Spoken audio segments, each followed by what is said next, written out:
Kama uko hapa ni mwanamke, inabidi kama kufanya kazi ufanye kazi kwa bidii. Haleluya. Naomba ufungue Mithali 31 mstari wa 13 hadi wa 17. Neno la Mungu linasema,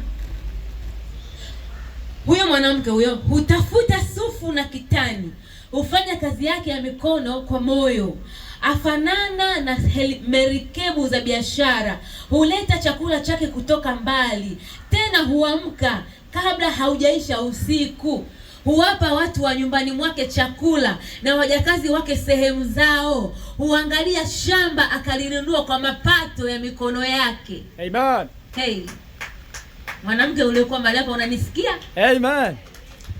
Hununua shamba kwa mapato ya mikono yake. Sasa kuna wengine tumerelax leo, tunasubiria tu baba tu.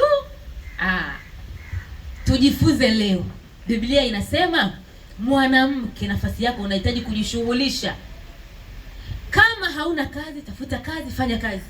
Kama ni unafanya kazi nyumbani, fanya kazi kwa bidii. Kuna watu hapa au kuna watu wengine huko. Haleluya.